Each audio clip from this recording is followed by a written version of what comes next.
Today we are going to talk about a book that is not just a book but a guide to the whole life. Yes brother, I am talking about Bhagavad Gita. This is one of the oldest and most famous books in our country. But do you know what is written in this book? Don't know? No tension. Today I am going to tell you what cool knowledge is hidden in this book. So let's start the review of this epic book, which can make your life a complete mess.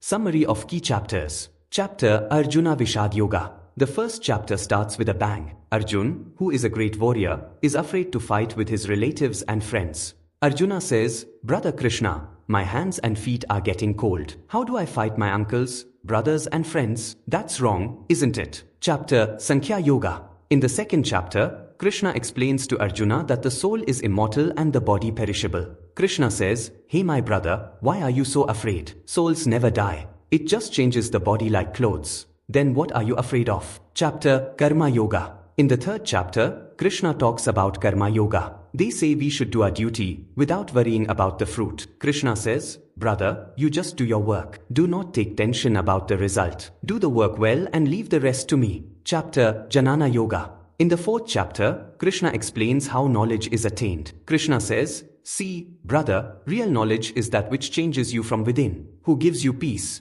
Everything else is just book knowledge." Chapter Karma Sannyasa Yoga. In the fifth chapter, Krishna explains how one can live like a sannyasi even while working. Krishna explains, "Brother, you work but don't get caught up in it. Just as a lotus flower remains separate from water even when you are in water, so you also remain separate from it even when you live in the world." Chapter Meditation Yoga. In the sixth chapter, Krishna explains the importance of meditation. Krishna says, "Hey brother, I took some time out every day and meditated. This will calm your mind and make better decisions." Chapter Jnana Vigyan Yoga. In the seventh chapter, Krishna explains who he is and how to know him. Krishna says, "I am everywhere brother. Look at me in everything. But it's not easy to know me. Very few people understand me." Chapter Akshar Brahma Yoga. In the eighth chapter, Krishna explains what happens after death. Krishna explains, "See, brother, as you think, so will your next birth. So always think good and do good." Chapter Raj Vidya Raj Guhya Yoga.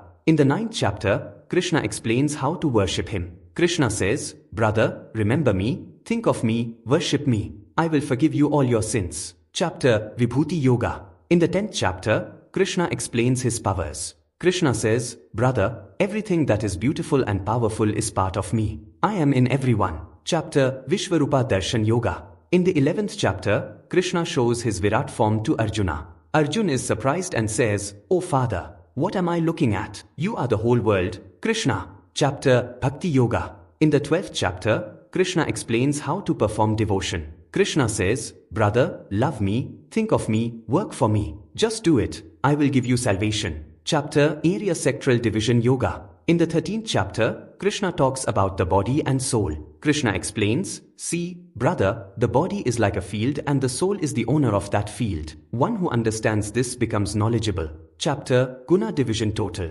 In the 14th chapter, Krishna talks about the three gunas, Sattva, Raja, and Tama. Krishna says, "Brother, every human being has these three qualities. Sattva is good, Raja is passion and Tama is evil. You increase the virtue of Sattva." Chapter Purushottam Yoga. In the 15th chapter, Krishna explains that he is at the top. Krishna says, "Brother, I am at the top. He who knows me knows everything." Chapter Devasur Sampada Bhaga Yoga. In the 16th chapter, Krishna explains the good and bad qualities. Krishna explains, "See, brother, good qualities will take you up and bad qualities will take you down. You adopt good qualities." Chapter Shraddhatraya Yoga. In the 17th chapter, Krishna talks about faith. Krishna says, "Brother, as you have faith, so will you become. Have good faith and become good." Chapter Moksha Sannyasa Yoga. In the 18th and last chapter, Krishna explains about salvation. Krishna says, "Brother, trust me. Do your duty. Dedicate everything to me. Just do this, you will attain salvation." In this way, the Bhagavad Gita teaches us how to live, how to work, and how to keep our minds calm. All these things are as true today as they were before. Analysis. Bhagavad Gita is a book that touches every aspect of life. Its biggest feature is that it explains the things of big philosophy in the language of the common man.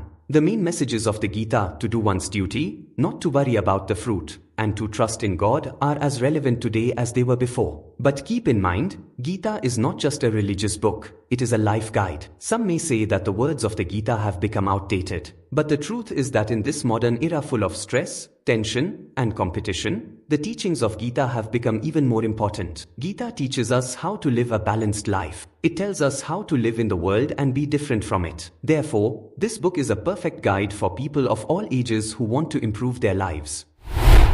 Conclusion. So friends, in the end I would say that Bhagavad Gita is a book that can make your life a complete mess. By applying the tips mentioned in it to your life, you can boost your mental peace and happiness. Remember, there is no shortcut to success in life. Be patient, give your best, and leave the rest to God. Come on, now go and start decorating your life with the principles of Gita.